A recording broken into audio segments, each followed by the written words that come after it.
A Night at the Theatre. Some memories of Melbourne's live theatres from days gone by.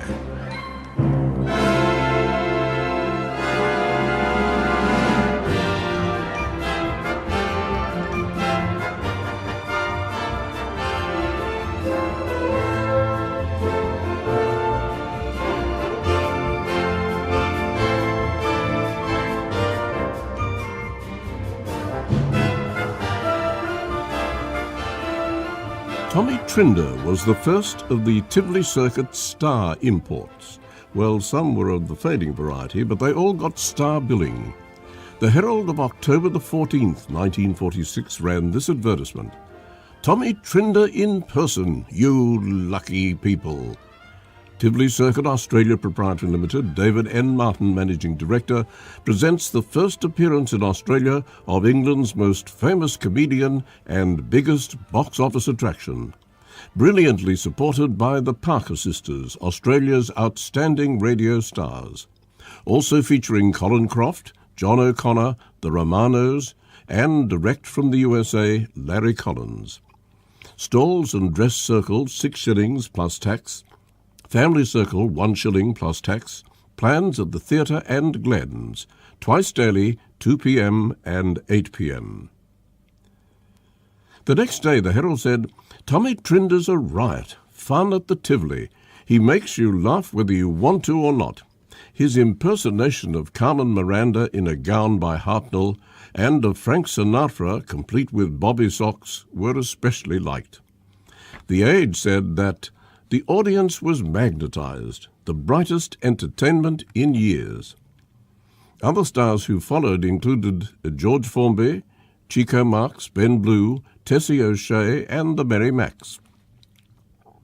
The Tivoli Theatre was originally named the Opera House when it opened in 1901. There had been 2 other theatres on that site in the 1800s. Well, the first was really just a hall. So let's go back in time to December 1866, the time when Melbourne residents ate swallow and Ariel biscuits and bought the latest fashions at Buckley and Nunn and attended the Varieties Music Hall in Burke Street. The Herald, December the 19th, 1866. The Varieties Music Hall, proprietors Messrs. Cocker and Nish, have the honour to announce that they have leased the premises known as Australian Hall and intend converting it into a place of amusement to be known as the Varieties.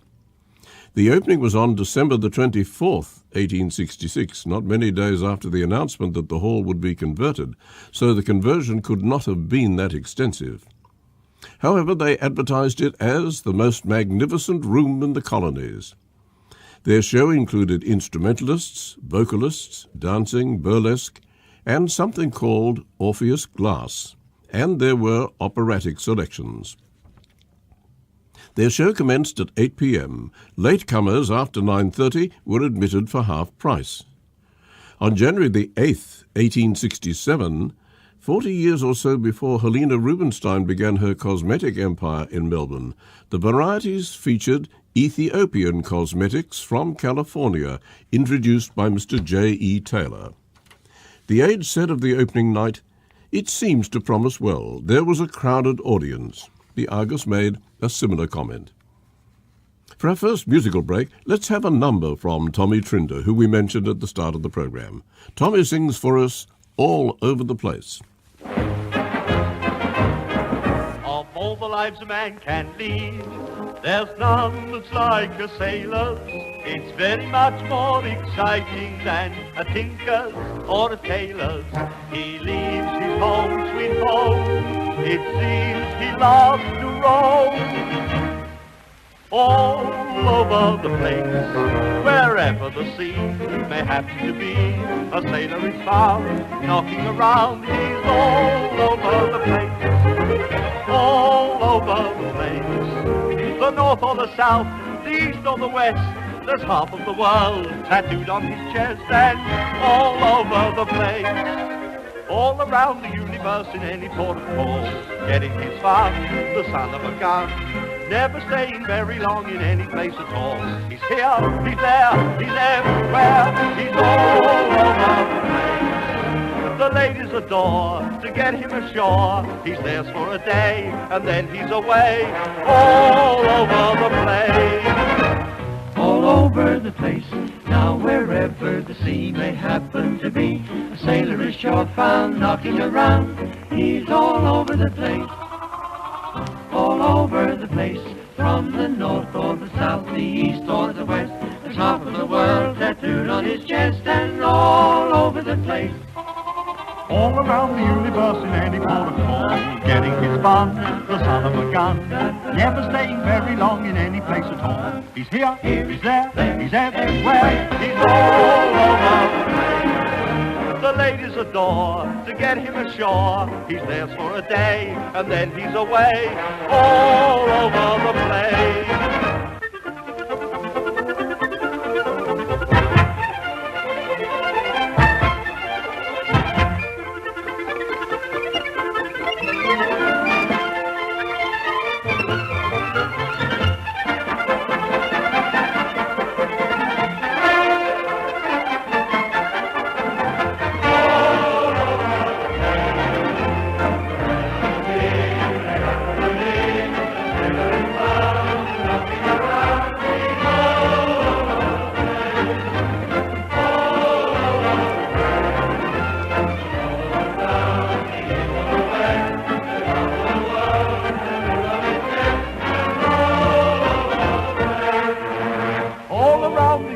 In any port of call, getting fun, the son of a gun, never stays very long in any place at all. He's here, he's there, he's everywhere, he's all over the place.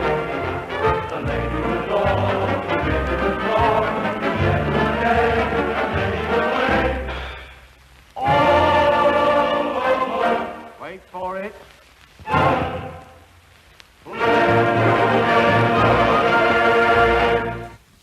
Following a change of management, the Varieties Music Hall became known as Opera Comique on January the 3rd, 1870. It had a liquor license. The opening program included an act called Zeppelin and Sons. I wonder if they flew. There was an unnamed vocalist, Arab jugglers, and trapeze. Then, as with so many theatres in the 1800s, it was destroyed by fire in late 1870. The Australian Hall Varieties Opera Comique building was above stables, and this was the site we know as the Tivoli. A new opera house opened on the same location on August the 24th, 1872. The Prince of Wales Opera House, directress Mrs. Mary Gladstone, ran the age advertisement. It went on, "The magnificent temple of the drama, replete with every comfort for its patrons, will open this evening with Mrs. Mary Gladstone, supported by a powerful dramatic company. There will be a comedy, London Assurance, followed by a farce, A Terrible Tinker. Seats in private boxes, 7 and 6pence, dress circle, 5 shillings, stall boxes, 4 shillings, stalls, 3 shillings, family circle, 2 and 6, pit and upper circle, 1 shilling. The Herald, reviewing the opening, commented, "The house was literally crammed by an audience who gave demonstrations of approval at the real excellence of everyone connected with the new theatre, which is elegant and most comfortable. It seats 2,500, or squeeze in 2,800. There was fully that number on opening night. The auditorium has a central domed ceiling in pale blue with stars. In the centre was a sunlight gaslight, which illuminated the entire place. Patrons were surprised there were no lights on the balconies, which were white and gold. The stage curtain was of green baize. Maybe this was the curtain which was at the Olympic Theatre in 1855. By March the 8th, 1873, the building was simply called the Opera House and announced the Royal Italian Opera Company in a presentation of Donizetti's Lucretia Borgia. The Opera House was now run by W.S. Lister. A new name came on April the 11th, 1893, the Alhambra Palace of Varieties, advertised with the caption, "Visit the Alhambra and forget." 1845, it was Richard's Opera House, and on August the 2nd, 1895, the new Tivoli minstrels were on the programme. Minstrel shows were very popular in the 1800s, and this very American form of entertainment began in the 1830s. It consisted of comic skits, variety acts, dancing, and music performed by white people in blackface. Its popularity began to wane at the turn of the century, being replaced mainly by vaudeville. Although as late as the 1970s, the BBC ran a television show called The Black and White Minstrels. And from that series, let's take our next musical break now, as the Black and White Minstrels, or the George Mitchell Minstrels, sing Cole Porter's Night and Day.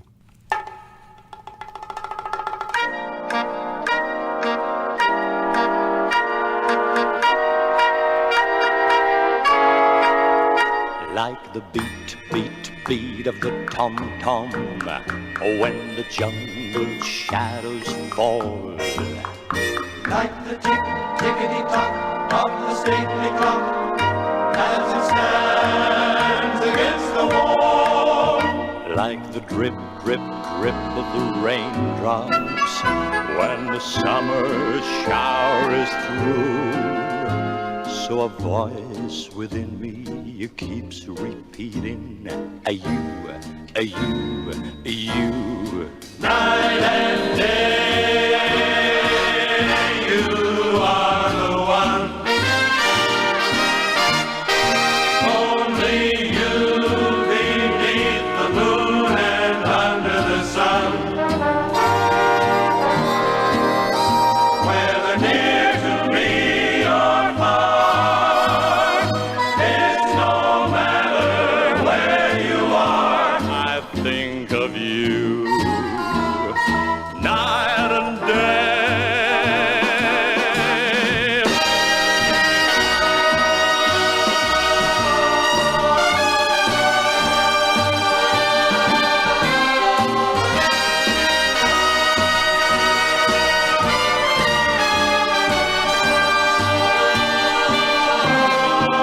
In the roaring traffic's boom, in the silence of my lonely room, I think of you night and day. Night and day, under the hide of me. Oh, such a hungry yearning burning inside of me. And its torment won't be through till you let me spend my life making love to you day and night. Day and night, Night and day.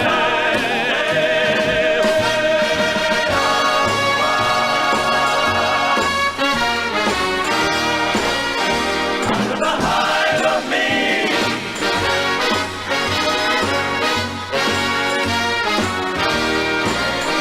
Burning inside of me, and this torment won't be through. Till you let me spend my life making love to you day and night. Day and night, Night and day. Like the beat, beat, beat of the tom-tom when the jungle day is through. night and day, Within me you keep repeating, night and day, you, day and night, night and day. A change of style took place at the Opera House on Boxing Day 1895. Sacred and classical music was presented just for one day. Towards the end of the 1890s, the Opera House closed. It was demolished to make way for a new, safer construction which opened on the 18th of May, 1901. The Argus advertised Richard's new Opera House grand opening night, the most gorgeous, luxurious, new-style first half ever designed in Australia. This was a carnival-style presentation, replacing the traditional minstrel show first half. The new affair seems to have been informal. The cast wandered around the stage as they wished, against a carnival backdrop. Maurie Lloyd was the star of the after-interval show. Maurie was known in Britain as the Queen of the Music Hall. It was her first appearance in Melbourne. Also in the cast was Costa singer Alec Hurley and the whole Tivoli company. At the time, Alec Hurley was Maurie Lloyd's lover, and they were married on their return to Britain in 1905. The Tivoli name was popping up, even though it would be some 13 years before the Opera House became the Tivoli. The Herald Standard on May the 20th, 1901 said, "The splendid theatre had a happy christening on Saturday night. Had the theatre been twice as big, scores would have been turned away. The public were clambering at the gates for admission." Mrs. Mary Lynn sang the national anthem and in the show, "Dear Little Shamrock." Miss Franklin sang "The Bowery Girl." Maurie Lloyd's numbers were not mentioned, perhaps too bold for publication. The Age said, "Her songs were unbearably vulgar, and she danced with a degree of abandonment, and had sparkle and suggestive naughtiness." On 2 occasions in Britain, Maurie was up before the Vigilance Committee for her rude songs and saucy winks. Table Talk commented on the theatre.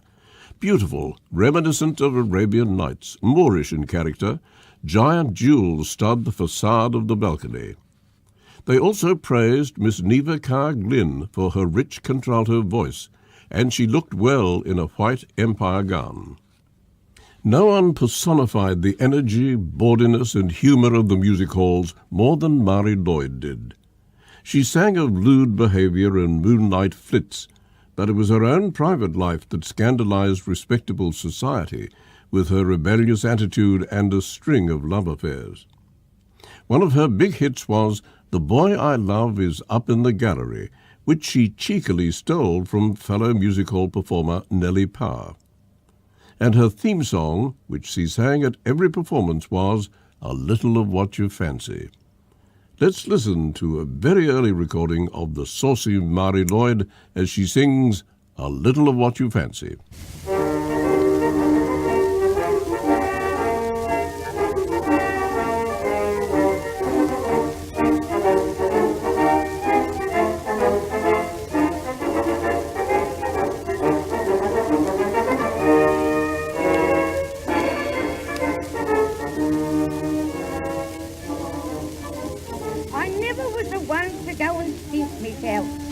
If I like the thing, I like it, and that's enough.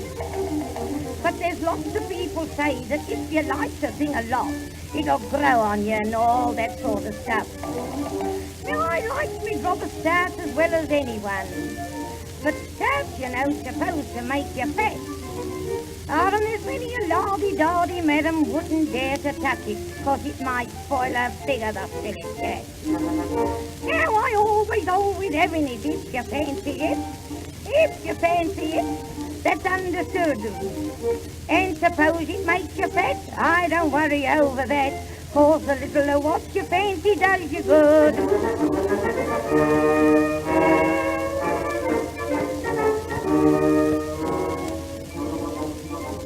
I always like to take a little holiday, and we always had one, my old man and me. But the last time that we had one, he sprung up a new idea when he saw the ladies bathing in the sea.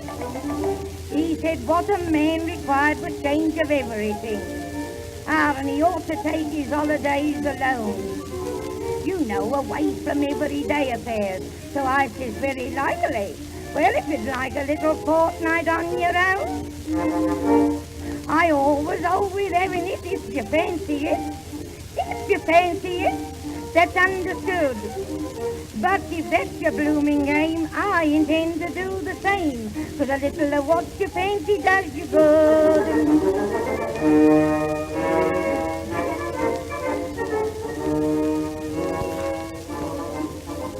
I had to catch a special train the other day.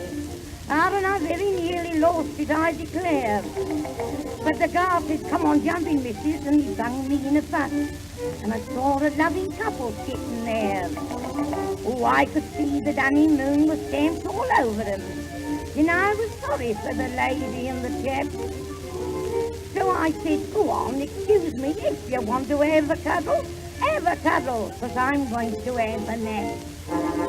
And I always having it, if you fancy it. If you fancy it, that's understood.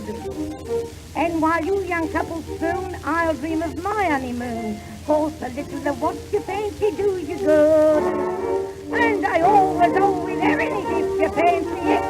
Get on with it, don't waste no time. And while you young couples spoon, I'll dream of my honeymoon. 'Cause a little of what you fancy does you good. The new Opera House had a problem with its power generator on opening night. The Argus enlightens us. There was a slight hitch with the electric light. This was only temporary. There is no reason to fear. With such a complete plant as the house is provided with, there will not be a repetition. The new theatre used electricity to illuminate the glass ball on top of the building. This unusual feature was there all through the Tivoli years. At the time of the opening, 1901, Melbourne was crowded, as the Duke and Duchess of Cornwall and York were present to open our first Parliament. A slight name change occurred on February the 17th, 1914. The word Tivoli was added to the theatre's name. It was now Richard's Tivoli Opera House, all quietly done. The same programme or programmes continued. There were two: vaudeville at night, tango teas at matinees. Of the latter, the advertisement claimed thousands turned away each day. The tango teas advertisement was separated from the evening programme, with the tango show listed as at the Tivoli Theatre, while the 8 p.m. show, Farewell to Ada Reeve, under Richard's Tivoli Opera House. Table Talk magazine, surprise, surprise, liked the tango teas, just their cup of tea. On the day Table Talk attended, tangos were danced by Miss Dudley Hamilton and Mr. George Salinger. There was also artistic singing by Mr. Tulia Andrews and Miss Josephine Davis, plus bird mimicry by Bellora. And if that wasn't enough with your cup of tea, there was a parade of fur-trimmed lingerie and X-ray dresses. Australian film star Louise Lovely was on stage at the Tivoli in March 1931. Contestants seeking a film career would be stage directed by Miss Lovely. The winner would be cast in an FT Films production. Week 1 went well enough, but during the second week, the show was cancelled after 3 nights. Louise Lovely had done similar audition shows at Union Theatres in 1925. Celebrity Vaudeville Proprietary Limited took over Tivoli management on May the 5th, 1931. They had reconditioned the theatre, but the papers made no mention of it. They promised new overseas artists, but after 1 or 2 shows, the artists seem to have remained overseas. In fact, between 1930 and 1935, Tivoli shows relied on Australians George Wallace, Roy Reen Moe, and Jim Gerald, and also Mike Connors made it once. As we mentioned at the start of the programme, the Tivoli was more successful at importing overseas artists just after the Second World War. Under the management of David N. Martin, artists such as Chico Marx, George Formby, the Merry Macks, Tessie O'Shea, and Tommy Trinder all got star billing. And for our final musical break, we have the irrepressible 2-ton Tessie O'Shea to sing Nobody Loves a Fairy When She's 40. Nobody loves a fairy when she's 40. Nobody loves a fairy when she's old. She may still have a magic power, but that is not enough. They like their bits of magic from a younger bit of stuff. When once your silver star has lost its glitter, and your tinsel looks like rust instead of gold, your fairy days are ending when your wonder started bending. No one loves a fairy when she's old. 'Twas I who helped Aladdin find a cave that wasn't there. 'Twas I who made Wick Dittington turn round and then Lord Mayor. I've been a spirit of the flowers and fairy daffodils. I've been a fairy of the wind and suffer from it still. In satin-covered ballet shoes I toe dance through the glen, beloved by all the children and run after by the men. No one could touch me at Miss Blitz were all the rage, until the night woodman left his chopper on the stage. What a mess. Nobody loves a fairy when she's 40. Nobody loves a fairy when she's old. She may still have the magic power, but that is not enough. They like their bits of magic from the younger bitter stuff. When you can't cast a spell without it thrilling, and a fairy tale for years you haven't told, you stand there shouting, what oh, but they pass you by your grotto. No one loves a fairy when she's old.